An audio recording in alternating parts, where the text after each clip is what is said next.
Hey you guys, it's Miss B. I'm here to read chapter 3 and 4 of Charlotte's Web. Just a reminder to kind of refresh your memory. In chapter 1, we met the main character, Fern. We know that she lives on a farm, and we also know that her dad has pigs on the farm, and there was a runt that he felt like he didn't need, and she fought for him and said that she wanted to keep him. So she kept him as a pet and helped to raise him and feed him and make sure that he grew up to be healthy.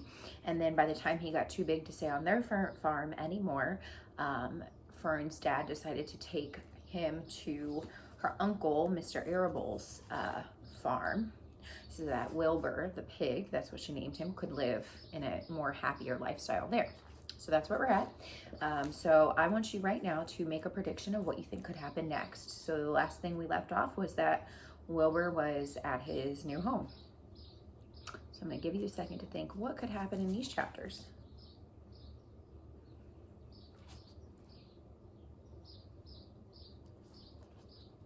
All right, chapter 3 is called Escape. The barn was very large. It was very old. It smelled of hay and it smelled of manure. It smelled of the perspiration, that means sweat, of tired horses and the wonderful sweet breath of patient cows. It often had a sort of peaceful smell, as though nothing bad could happen ever again in the world. So again, they're describing Wilbur's new place to live at Fern's uncle's home. And whenever the cat was given a fish head to eat, the barn would smell of fish, but mostly it smelled of hay, because there was always hay in the great loft up overhead. And there was always hay being pitched down to the cows and the horses and the sheep. So I want you guys to try and picture that in your mind. That's called visualization, okay? Try and picture the painting, basically, that the author is trying to show you. The barn was pleasantly warm in winter when the animals spent most of their time indoors, and it was pleasantly cool in summer when the big doors stood wide open to the breeze. The barn had stalls on the main floor for work horses, tie-ups on the main floor for the cows, a sheepfold down below for sheep, and a pig pen down below for Wilbur. And it was full of all sorts of things that you find in barns: ladders, pitchforks, monkey wrenches, lawnmowers, snow shovels, axe handles, milk pails, water buckets, empty grain sacks, rusty rat traps. It was the kind of barn that swallows like to build their nests in. Swallows is a kind of bird. It was the kind of barn that children like to play in. And the whole thing was owned by Fern's uncle, Mr. Homer L. Zuckerman.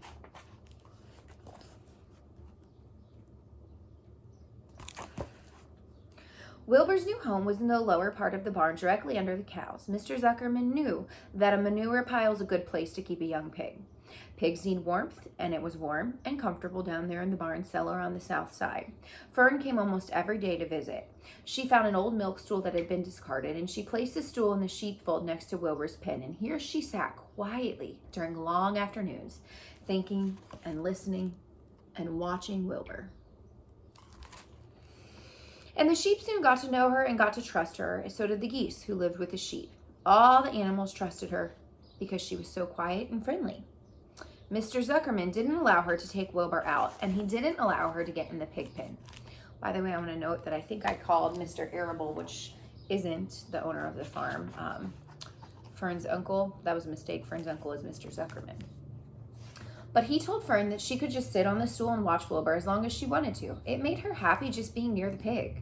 And it made Wilbur happy knowing that she was sitting there right outside his pen. But he never had any fun. No walks, no rides, no swims. So one afternoon in June, when Wilbur was almost 2 months old, he wandered out into his small yard outside the barn. Fern hadn't arrived for her usual visit. Wilbur stood in the sun, feeling lonely and bored. There's never anything to do around here, he thought. He walked slowly to his food trough, sniffed it to see if anything had been overlooked at lunch, and then he found a small strip of potato skin and ate it. His back itched, so he leaned against the fence and rubbed it on the boards, and when he got tired of this, he walked indoors, climbed to the top of the manure pile, and sat down. He didn't even feel like going to sleep. He didn't feel like digging. He was tired of standing still. He was tired of lying down. Oh, I'm less than 2 months old, and I'm just tired of living, he said. He walked out to the yard again. When I'm out here, there's no place to go but in. When I'm indoors, there's no place to go but out. That's where you're wrong, my friend, said a voice. Wilbur looked through the fence and saw a goose standing there. You don't have to stay in that dirty little yard, said the goose, who talked rather fast. One of the boards is loose. Push on it, push on it, and come on out. What? Said Wilbur. Say that slower. At the risk of repeating myself, said the goose, I suggest you come on out. It's a wonderful day. Did you say a board was loose? That I did, said the goose. So Wilbur walked up to the fence and he saw the goose was right. One board was loose. He put his head down, shut his eyes, and pushed, and the board gave way. In a minute, he'd squeezed through the fence and he was standing in the long grass outside his yard, and the goose chuckled. How does it feel to be free? She asked. I like it, said Wilbur. That is, I guess I like it. Actually, Wilbur felt kind of weird to be outside the big fence with nothing between him and the big world. Where do you think I should go? Anywhere you like, said the geese.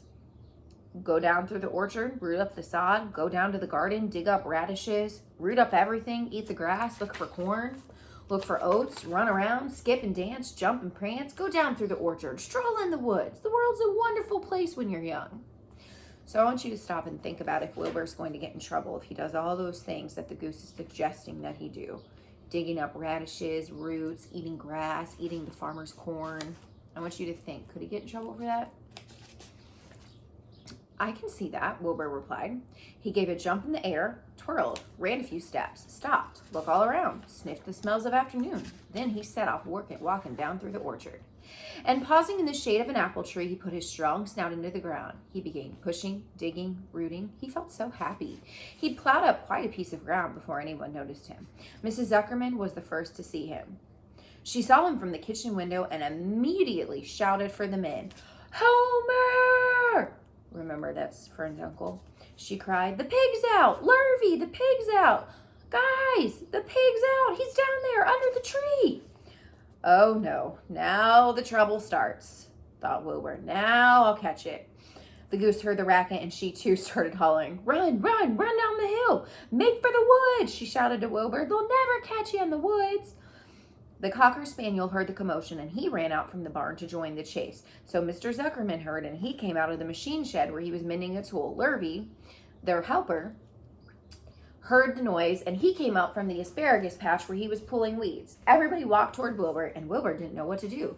The woods seemed a long way off, and anyway, he'd never even been down there in the woods and he wasn't sure he'd like it. Get around behind him, Lurvy, said Mr. Zuckerman, and drive him towards the barn. And take it easy. Don't rush him. I'll go get a bucket of slops. The news of Wilbur's escape spread rapidly among the animals on the place. Whenever any creature broke loose on Zuckerman's farm, the event was of great interest to the others. And the goose shouted to the nearest cow that Wilbur was free, so soon all the cows knew. Then one of those cows told one of those sheep, and then soon all the sheep knew.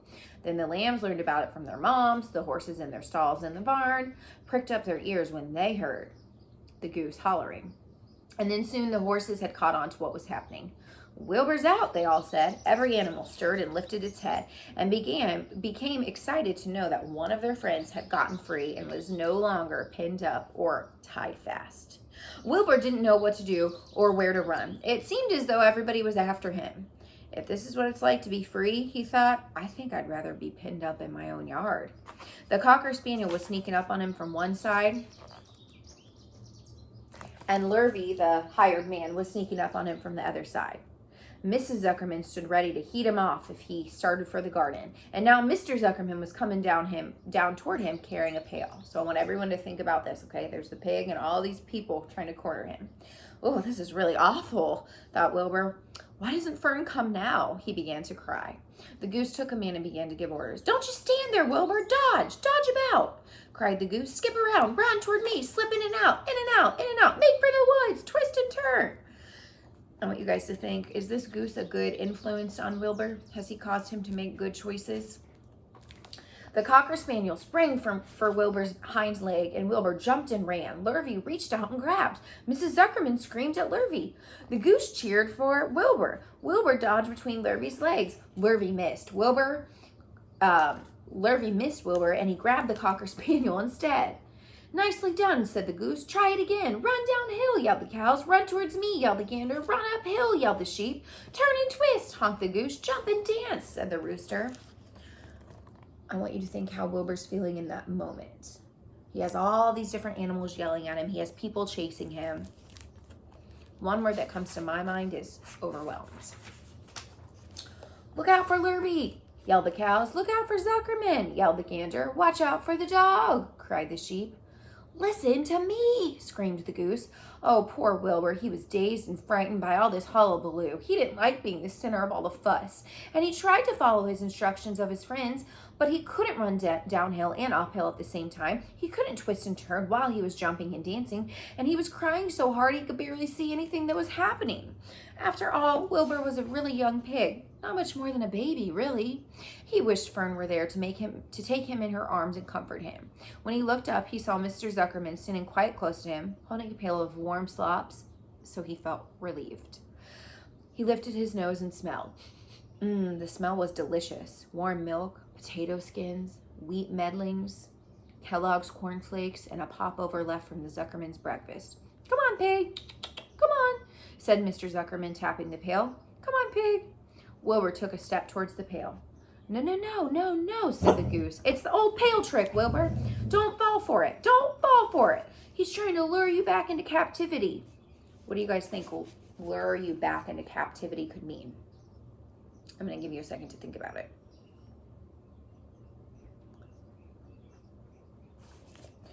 So lure you back into captivity means like to put him back into his space, his pig pen. He's just trying to appeal to your stomach, but Wilbur didn't care. The food smelled appetizing, so he took another step towards the pail.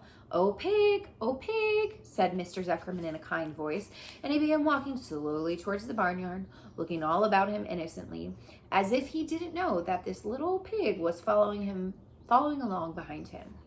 Oh, you'll be sorry, said the goose, but Wilbur didn't care. He kept walking towards the pail of slops.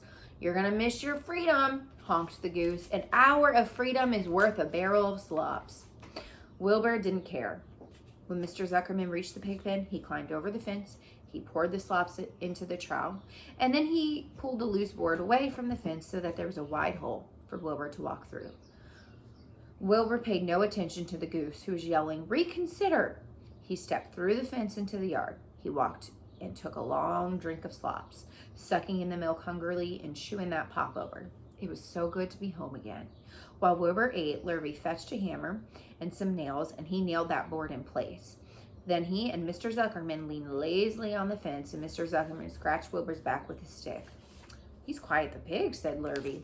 Yeah, we'll make a good pig, said Mr. Zuckerman. Wilbur heard the words of praise, and he felt warm milk inside his stomach. He felt pleasant with the stick along his itchy back, and he felt peaceful and happy and sleepy. This had been a tiring afternoon, and it was only about 4 o'clock, but Wilbur was ready for bed. I'm really too young to go out into the world alone, he thought as he lay down. So I know I said that I was going to read you 2 chapters, but this chapter was kind of long, so I think I'm actually going to stop there for today. So I want you to think about the important parts that happened in that story. Okay, and ask yourself what characters were introduced this time around. We have a couple new characters in this story that I think are going to be important. All right, I hope you guys enjoyed that, and I'll see you next time. Bye.